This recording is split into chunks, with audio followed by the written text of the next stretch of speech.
figured today we kind of wind up chapter 1. We didn't get to some of the last theories, so we have some context leading into chapter 2, which is dealing mostly with biological sort of dynamics that create behavior, physical characteristics, all of the above. So where do we leave off at? Freud, Piaget, right? And so we say, hey, Freud talks about psychosexual stages. He believed that there's like discontinuous. There are times where we have big emergence of change, and there are other times that we don't, right? Piaget, who is very, very popular in the field, has sort of the same thing. He thinks that we have discontinuous stages, right? A little bit different than Freud. He doesn't focus so much on the sexual nature as Freud does. He kind of focuses more on the cognitive nature, right? So he has cognitive developmental theory. He thinks that our minds are based off of processing schemas, so which are concepts of ideas of how we put together information that makes sense, convenient, and things. His stages are a little bit different because they go through sort of sensory motor at the beginning. Babies are learning how to crawl.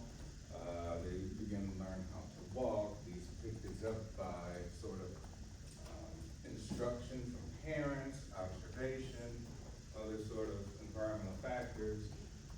Beyond that, they go through pre-operational stage, in which they start to solve small tasks and rationalize to a degree.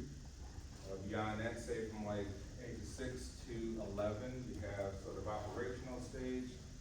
Like first grade through 5th grade, you're able to actually make sense of problems and rationalize, express emotions that make sense. And then beyond that, we have from like 12 to basically the rest of life, you're able to make concrete sort of operations. You're able to make sense of the world using logic, reasoning, things of that nature. All right, so that's one theory. So the purpose of this is that we can all kind of put together all these wonderful theories. None of them probably we could say is wholeheartedly the absolute truth of how things work, but we want to try to form some sort of basis of integrating these so that we can make more sense. All right, then we got the information processing theory, right? This kind of comes out of psychology, hit a big boom starting in the 1960s, which was around when the advent of the computer started to really emerge. From that point, we kind of looked at human beings as sort of computerized systems. Obviously, we have genetic code. Those codes are programmed, like your laptop, like your phone, right? They're expressed in different ways. We see things like memory. Memory functions in a certain way. You have memory on your laptop, memory on your phone, right? So you say, well, memory works in different ways, right? You can say that you buy 256 gigabytes worth of memory.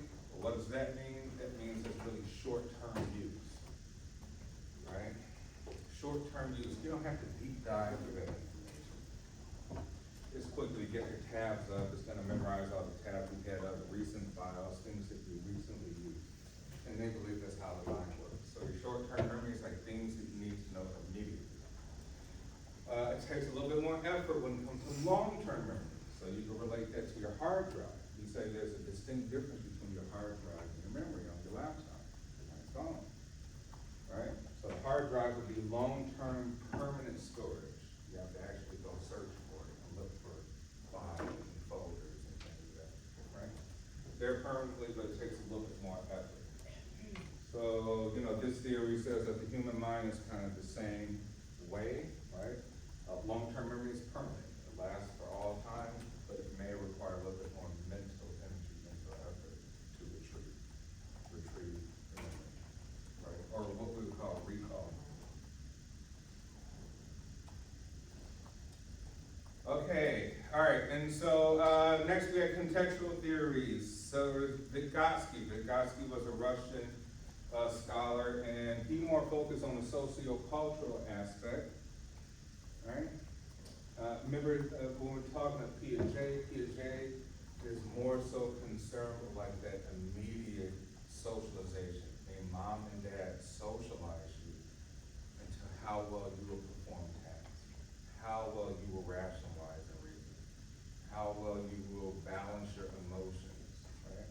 So Piaget is really focused on like the really small social environment. Mom, dad, maybe the individuals at your daycare, you know, when you go into, say, pre-K, kindergarten, elementary school, those teachers, the students, right? Those are all really the major focus on Piaget.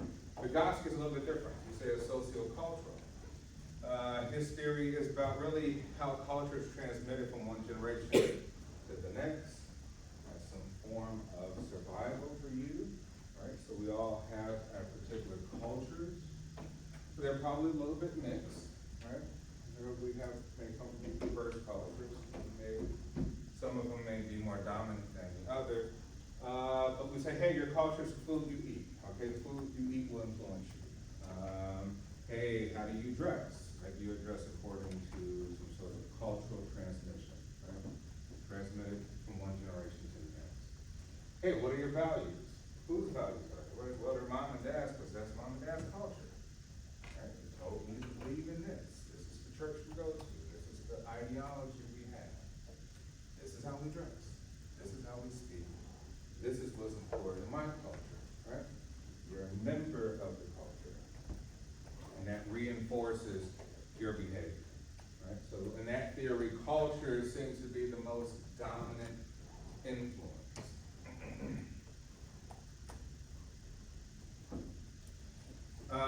And then Bronfenbrenner, right? Another one of our great sort of theorists. He has a psycho-ecological system, right? Ongoing interactions with the cognitive, the biological, and social-emotional changes within context. So the changes that take place of you because of your body interacting with the environment, the whole nature versus nurture approach. An analogy would be, hey, nature loads the gun, right? Nurture close to your head, right? Just a little bit. Nature can load the gun. The information is already there, right? Whether the information is expressed or used can be dependent on your environment. Okay? So we're constantly changing, we're constantly adapting, and different things are triggered, right? Quote unquote triggered. And here we're looking at different sort of ecosystems, right? Small versus big. You know, for example, we're talking about a microsystem, right? Their immediate surrounding environment, would be like your household. Mesosystem, right? Microsystems, connections amongst other systems. So this just kind of goes from small, like immediate environment, to say like your school environment, and say it's like your community environment, as expressed through the entire social environment, right? How all these interactions take place.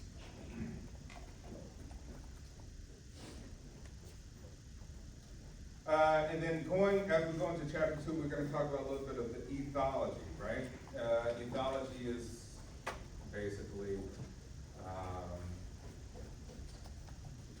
Darwinism, right?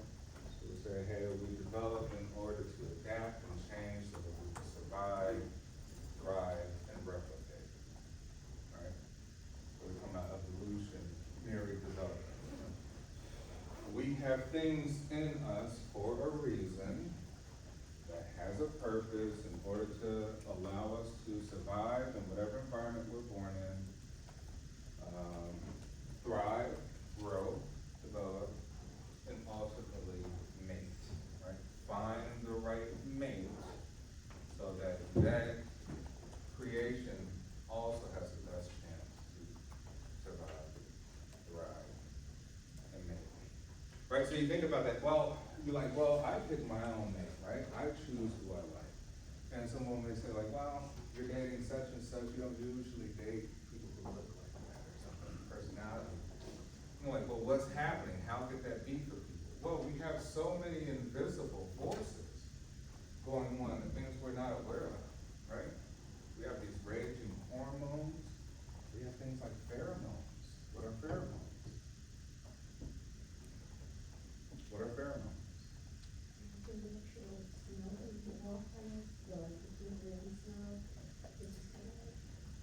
Yeah, really, you could describe them as like hormones outside the body, right? Hormones that kind of transmit from one to the next. You can't see it, you can't smell it, it's odorless, right? But the hormones are information. So information being transmitted from one person to another to say, wow, this is a potential mate for me to reproduce with, based on genetic markers, biological evolutionary markers, right? It is subconscious.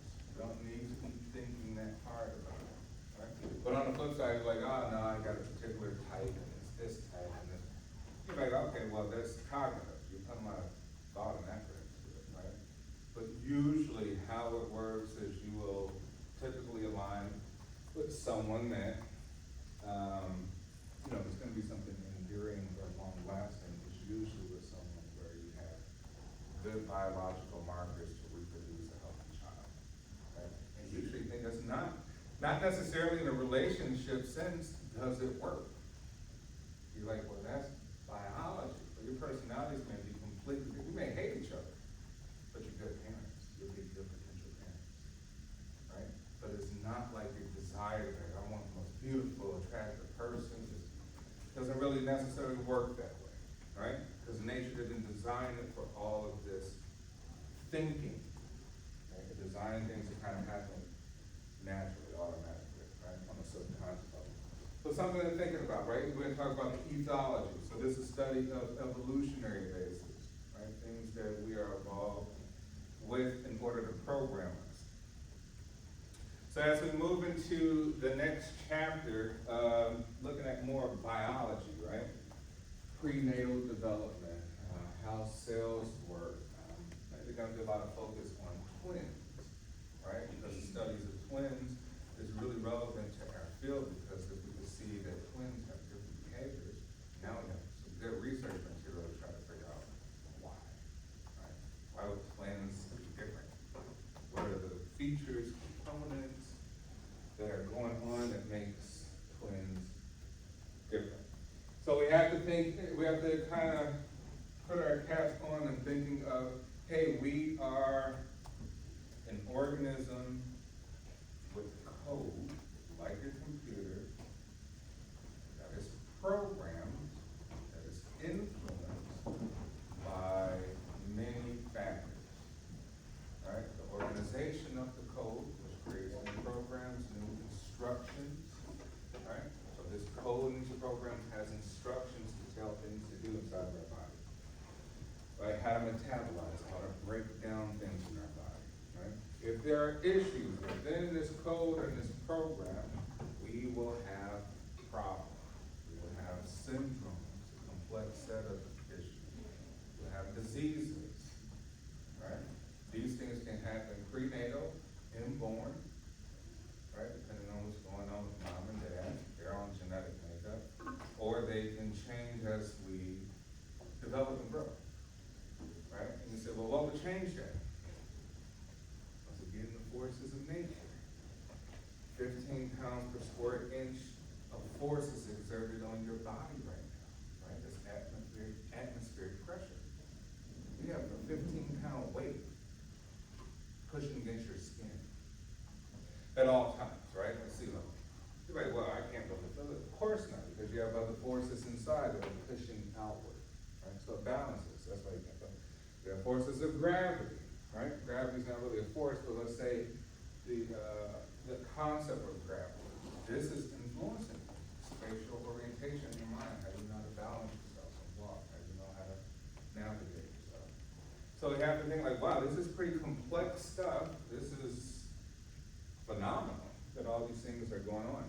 Temperature influences you.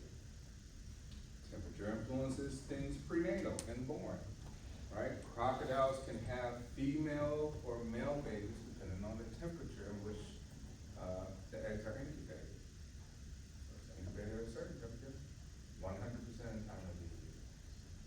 Incubated at a temperature, 100% of the time it'll be male crocodiles, right? So we say like things that we don't necessarily think about, but we may take for granted, are constantly influenced. So what does that tell us? We are not separate from our environment. We can't think that way, although we like to, but that's the ego. That's a delusion, right? The ego wants to create a real identity. It wants to say, I am me and I. Unfortunately, that's not true in any sort of scientific way. It may have some validity to it, but we are walking through some sort of ether that is always exerting some sort of influence on us. So we have to think of that way, right? Yes, the air is invisible, but it's still air. There's no such thing as nothing. Absolutely. All right, so we have to think in that way as we move to the next chapter, because we're going to talk about a lot of biology. All right, and then lastly with this chapter is the scientific method. Who could describe the scientific method in layman's terms, in a simple way? And what would be a process of you doing research? Like, give me some of the stuff. You form a theory. Okay, maybe you form a theory or a hypothesis. A hypothesis. Right? You say, first of all, you have a question. Man, I wonder why such and such. I wonder why people behave. Oh no, this particular group of people behave in some way, shape, or form. And why is that happening? All right, you have a question, a research question, right? That's where you start. Actually, right, I suppose that they act this way. And my sort of pre-knowledge is because of this, and this. I think that these behaviors are influenced by yada, yada, yada, right? Hypothesis, that's your hypothesis. Next thing, you actually collect data, right? So you go out and you collect data in many ways. Like, hey, there's an instrument out there that someone used before me and they collect this type of data. I'll use that. Or you go do your own sort of data analysis. You go do research in terms of getting questionnaires. You draft up your own questions. You go do interviews, right? Have people fill out surveys. Different types of things. Open-ended questions. Closed-ended questions. Things that have a definitive yes or no, right? True or false. Open-ended is more so like, hey, how does that make you feel? All right, well, what are you going to get from that sort of answer? How does that make you feel? But if you ask enough questions, you'll kind of see a theme. You're like, all right, here's some things that come out of this sort of word of question. And from there, you analyze all that information, and you come up with some conclusions, and that's that. There's the scientific method. And then you present it to the world, and some people will reject it and say, hey, there's research that kind of goes against what you say. It might be better research than yours. There may be a bunch of people who say, hey, I totally agree. The way that you went about your research was good. It sounds pretty plausible to me, your conclusions, right? But the point is that you just do your due diligence in order to come up with scientific results. Right? Not that complicated when you really think about it. But it is complicated once you actually start doing the work. Who wants to go get their doctorate? 1, 2, 3. Who? That's it? Nobody wants to get a doctorate of any kind? Okay. Who wants to get their master's? Okay. Well, so it's mostly nurses. Some thinking BSNs, right? But master equivalent, will you get paid more with the master's in the nursing field? Yeah, you could get paid more, but you could also go into the more like difficult fields in nursing. If you Okay. have a master's degree. All right, so maybe is worth it over time, right? But a doctorate definitely, it's a lot of work. Right? Takes a very long time. But you would have mastered the scientific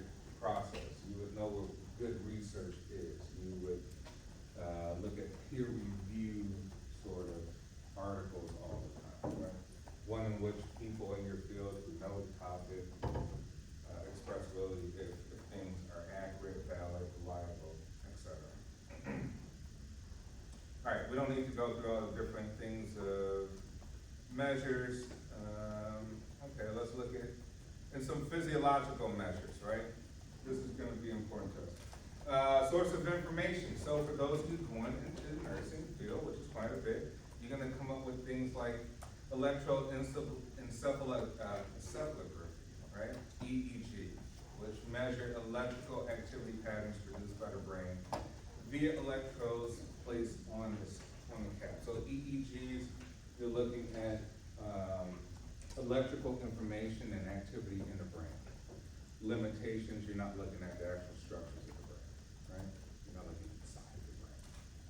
So it has its uses to see like, well, what kind of activities are occurring electrically, right?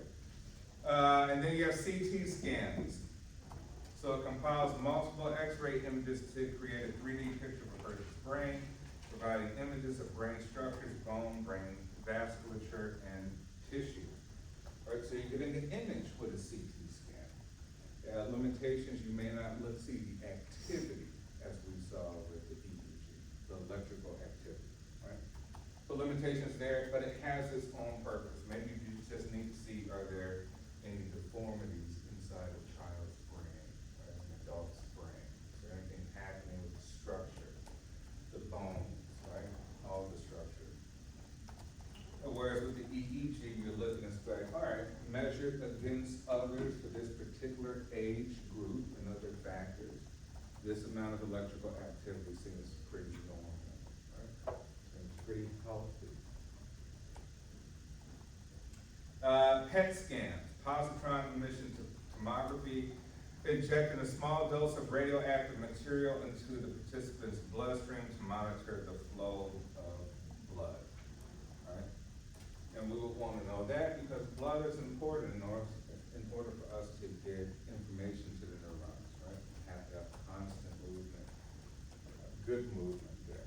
Limitations or maybe negative things, hey, we just say you are radioactive material, right? Radiation. You may be exposed to a little bit of radiation. What does radiation do that's harmful to us? Causes cancer. Right, we say, hey, radiation's energy. It's just a high level of energy, right? You're like, well, this is small, but it still can impact different types of people. Right, so radiation is energy. If an atomic bomb got dropped in Chicago, we probably won't be able to live here for like another 100 years. But why? There's too much energy left off from the atomic bomb. The energy will permeate your cells and cause things to just go chaotic from the cells. Cancer, other mutations. Somebody might grow a third arm, four legs or something, right? So it will reprogram the genetic code. It will do harm. It will mutate things. And then we have that functional magnetic resonance imaging. The fMRI measures brain activity with a powerful magnet that uses radio waves and measure blood oxygen levels, right? So this is good because you're getting the brain activity and you're getting blood and oxygen levels, so it kind of combines a few of the others, but you may not get the actual imaging that you need, right? You may need another type of scan. So that's just kind of overview of what to expect in terms of these imaging techniques.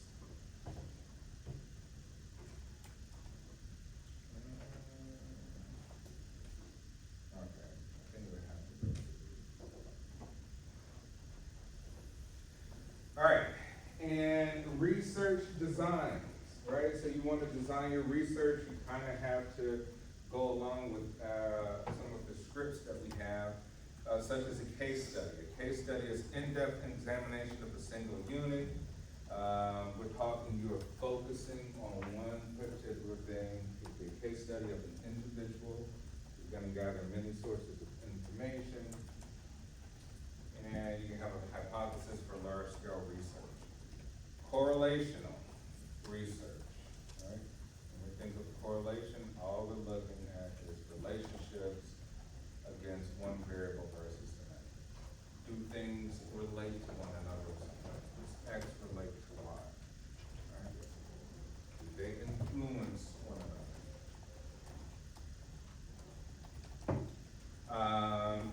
experimental, right? Causal relationships. That's A cause B to happen, right? B cause A to happen. And with these, you have dependent and independent variable, right? Dependent variable means that you can have sort of a control group, which you control some sort of information about a topic, and then you have your independent variable, right? And that will change within the research, and if you change that independent variable, will that dependent variable be affected in any way, shape, or form? Right? And then random assignment, it's always good to have some sort of random assignment. You have an equal chance of being assigned to experiment or control group. Ensure that, things are equal in terms of pre-existing characteristics.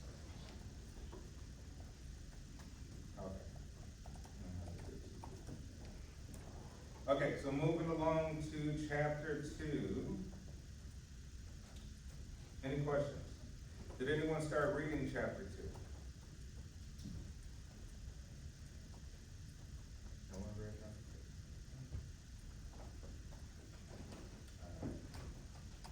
2? So chapter 2 deals with genetics and the foundations of development. So we're going to be thinking about genes. What are genes?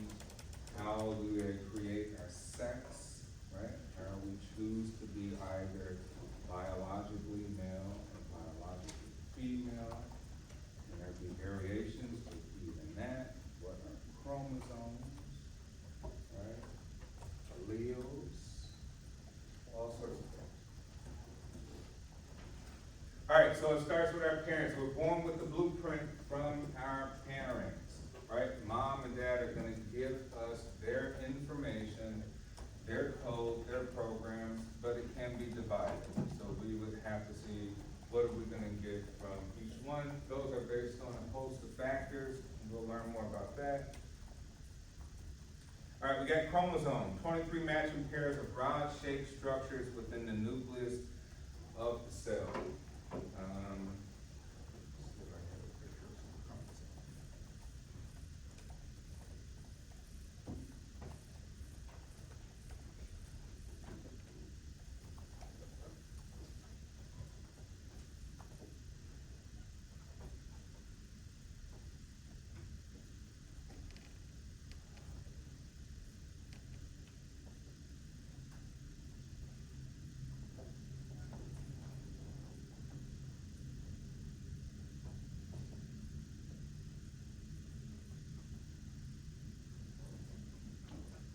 Okay, those are chromosomes, right?